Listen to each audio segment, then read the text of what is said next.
Hey guys, welcome back to my channel. Sorry it's been so long since I uploaded. I have had the clips done and ready for weeks now.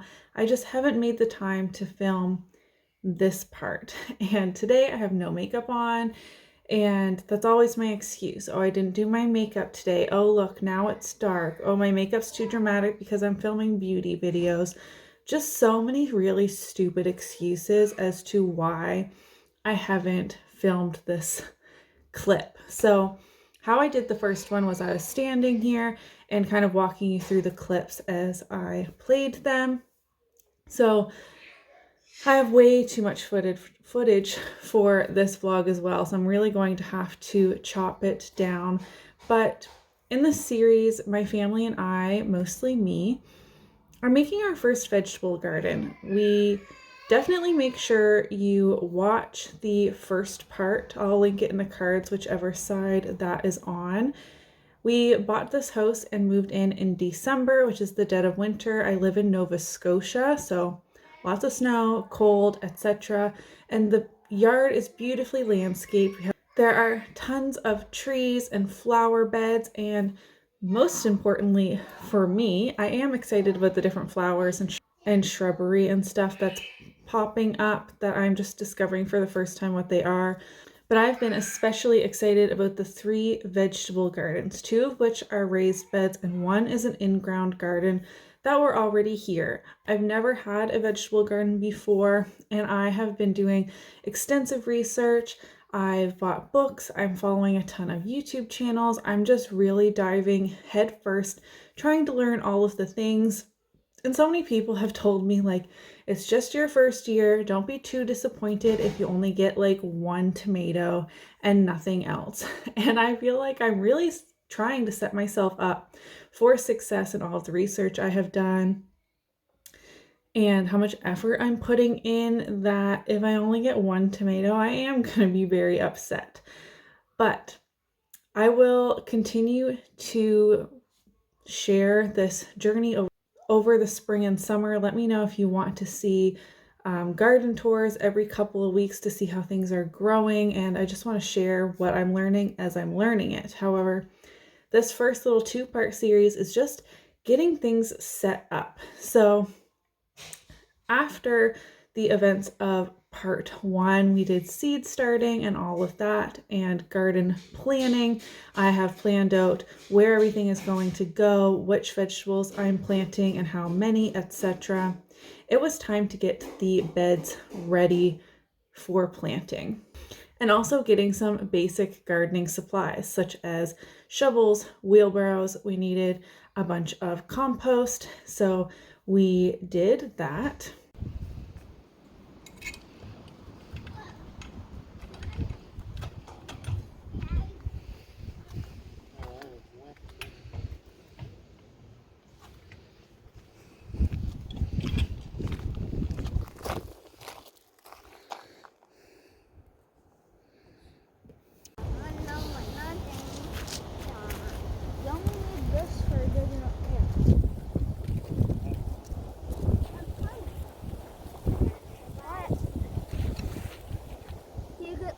Right here? Ugh. They're really mushy. Yeah, it just split into a couple pieces.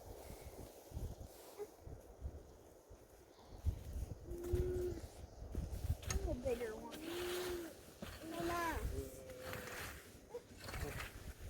Look.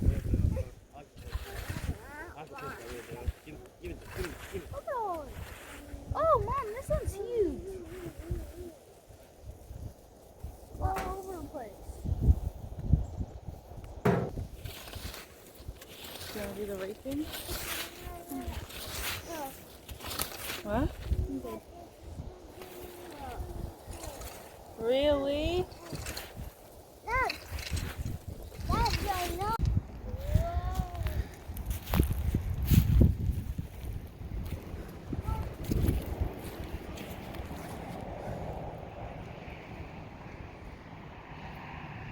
It's looking better, but still lots of work to do.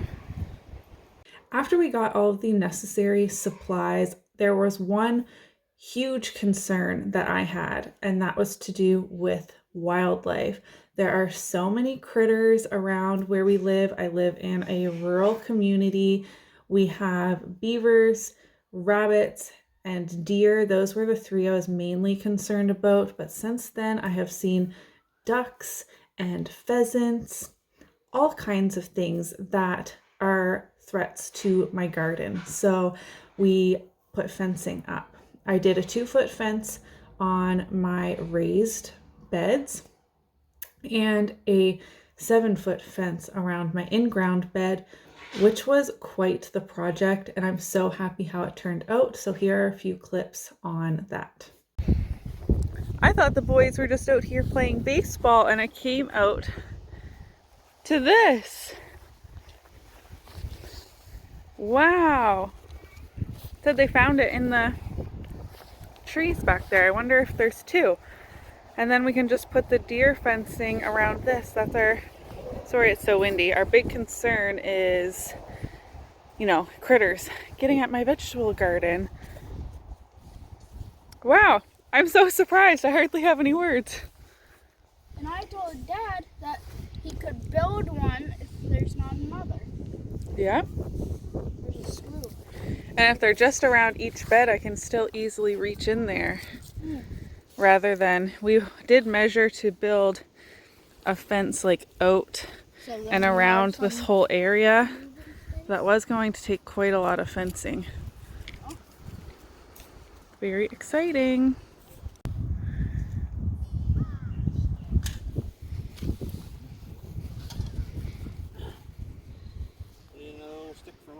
Making good progress on the weeding. I think I'm going to give up here soon and just top it with the compost and some fresh soil on top.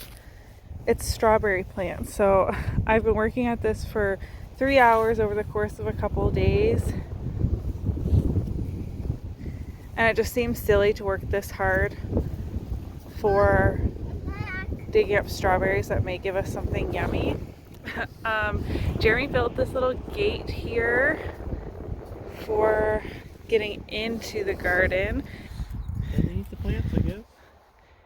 Jeremy made this little doorway and fencing around the whole garden. What? Some doorway. And I just went through and measured and did little lines in the dirt for pathways. And now I need to get back to the drawing board on where I'm putting everything. Oh. Right. The other thing. I can do it. I can do it. Yeah.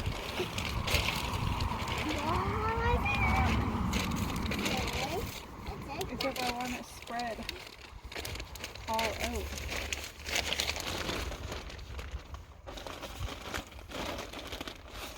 Emmett, are you helping? All right, it's been a very long day here in the big in-ground garden. Here's what we're looking like now. We have the deer fencing all in. I came out to these edges being all nice. The rhubarb had to be evicted from the fencing because we couldn't make it that much bigger, but that's okay. Jeremy is now working on a door for the entry, and he'll probably have that in the next day or two. So I did go ahead and plant just this one row. This is about 10 by 2. I did more spinach, lettuce, carrots, and I also planted 3 cabbages and some bush peas. So we'll see if anything comes up there. This part here is 4 by 8 feet. I'm going to do a couple pumpkin and squash. And then this one is about 10 by 4. I haven't quite figured out what's going to go in these beds here. That one is also 10 by 2, same as this one. But I was surprised at how much I was able to fit in there. Yes, buddy? I'll make you hot chocolate for our bedtime snack, okay? I am trying really hard to have a good succession planting happening in our garden for the first year. So maybe I'll plant like the same thing again over there, or I'll have extra room for tomatoes or something. I don't know. I have about 20 tomatoes started inside by accident when I only had really space for 6 according to my regular plan. Yeah. You're outside of the garden. And we are gonna plant pumpkins over here. Pumpkins and squash in that one. Half is for squash and the other half is for pumpkins. We did apply a fresh layer of compost here on the top, which is why it's dark, and then we're leaving this as a pathway. And I think that's the best way to optimize the space. It's about 1.5 feet wide for each path. And then while some of these beds are 4 feet wide, I can still reach into the center of them. So far, so good.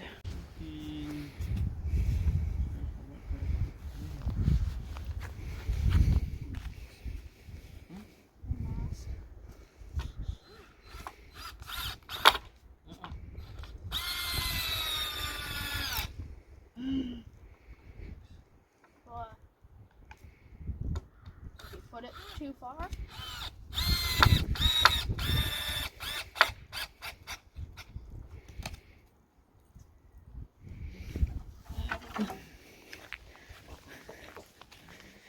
Jeremy's working on a second frame for this other raised bed. I'll need to go buy some fencing for it as well.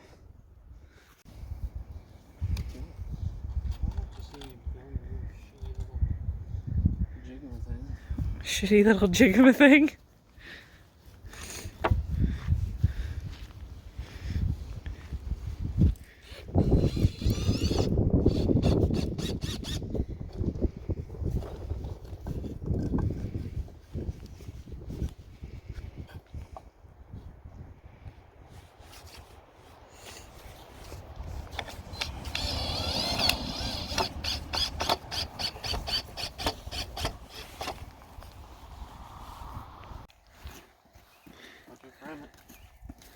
Good job. Heavy, huh?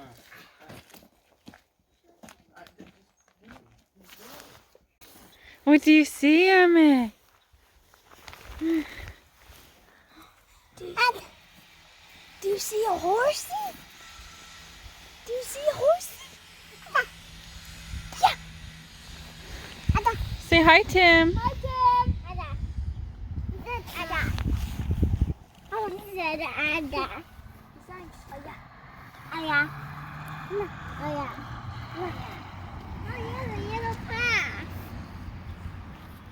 So now that my garden beds are built and safe, everything's done except for the door/gate on the in-ground garden bed is still not finished, though I really want it to be, because as of today, when I'm filming this portion of the vlog, I have things sprouting up, and I'm really nervous that especially the bunny is going to hop through the door that's there and go eat the things that are popping up. But we haven't gotten there yet. My gardens are ready. They have compost down. I have my beds all sorted out. It's still not quite warm enough here to plant all of the things. I do have, as you saw in my last vlog, radishes, beets, carrots, lettuce, and spinach. And then in the in-ground bed, I did put in some cabbage, but I don't know if that really took because it's been quite cold. But I have a ton of peas that are popping up, which I'm really happy about. More carrots, more lettuce, and more spinach. Next up, I planted my seed starts, like a ton of them per cup, thinking that because I ordered those specific seeds, my tomatoes and peppers, off of Amazon. Now, it ended up coming from a local company. Like I did my research. I didn't buy one of those ones that are like shipping from China or something. That seems really sketchy to me. But I did order from a company called O Canada Seeds, I believe. Yes, O Canada Seeds, and it did end up coming from Halifax, Nova Scotia, which is close to where I live. However, they were shipped from Amazon, so I was unsure on how long that those particular seeds had been sitting in an Amazon warehouse, how old they were, and if the germination rates were going to be okay. So I planted a ton of them per solo cup. I actually have you sitting in one of my tomato starts. Some of them aren't looking so great. This one has a phosphorus deficiency, which is why the underleaves are turning purple. So I gave it some plant food the other day, but the root systems are looking great. They're hanging out of the red solo cup. I've been bottom watering them. Like the first cup has holes in the bottom, and then I have some rocks and water in here to like keep it up. And then some of my peppers and stuff are looking great. I have 2 really good looking pepper plants here and 1 good looking tomato. But I had to separate them out. So it's just 1 per solo cup. This was quite the undertaking. I started way too many seeds, way more than I need. So if they continue to survive, then I will give some to friends and family. And also I have, all these were planted at the same time. Tomatoes that are this size and tomatoes that are this size. So if these survive, like they didn't really do so great once I separated them. Not all of them did. So let's say I plant this one outside. Once it's warm enough, I harden it off, etc. Plant it outside.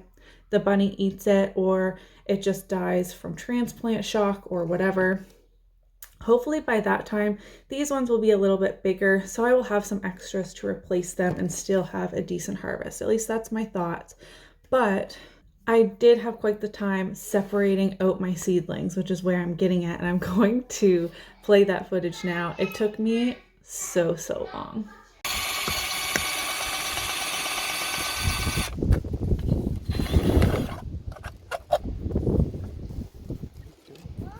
Filming it for my part 2 video.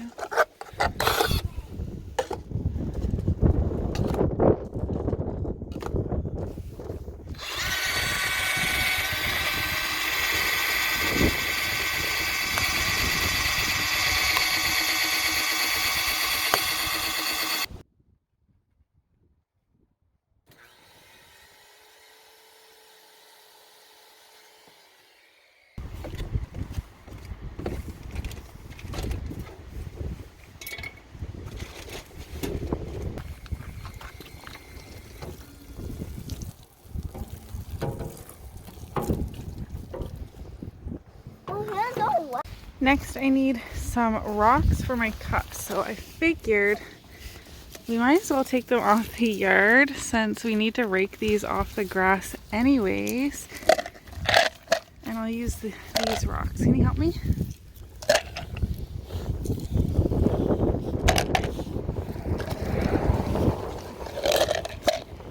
Let's fill this cup up. We have a lot of cups to do today.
Okay, first we're going to separate out Wyatt's tomatoes.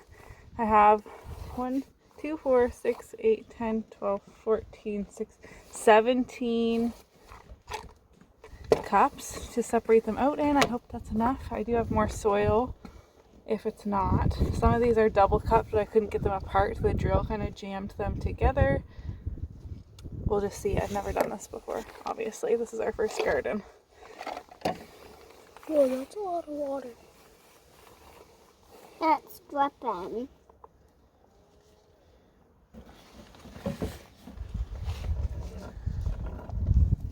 That is our own garden.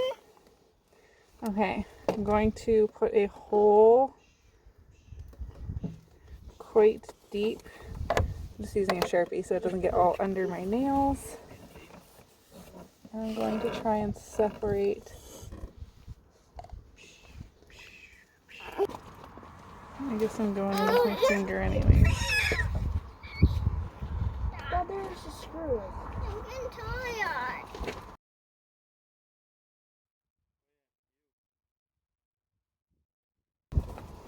I never had this screw.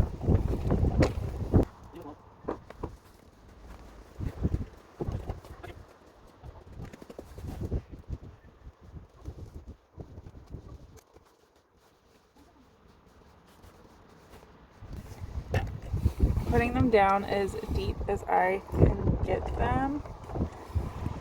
I'm trying to make sure I get all of the roots. This one looks quite healthy actually. And then drop it down quite deep so that hopefully it will create more roots along the stem. So even though that one was quite tall, I did drop it down as low as I could get it. All right, so all of the tomato plants have been up potted and buried deeper, so hopefully they have some good root systems. I don't know if all of these are going to survive. Some of them are probably a little too small, but because of how I did this, I had to up pot all of them at the same time. So there's 18 here, and then there are 2 others, and hopefully they get enough sunlight here. It's right by the front door, which I will open on sunny days and have, there's like a screen door behind that.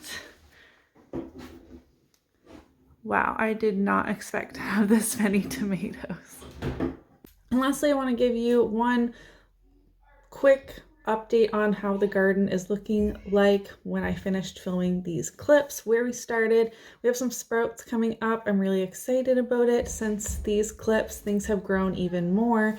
The weather is starting to warm up. We did have some hail unexpectedly one night, and I was really concerned about my plants. This has been a journey, and I appreciate all of you who have stuck around and watched these videos. Again, if you have any tips for me, I would love to hear it. I'm all about learning more. I did just buy Roots and Refuge Farms book, the First Time Vegetable Garden, whatever it's called. It just arrived, and I'm excited to read that and learn even more. I do love their YouTube channel. I adjust what they say because they are in Arkansas. Obviously, that is a very much warmer climate than where I am at. So when they're like starting seeds in January and February, I know I need to wait a couple of months, etc.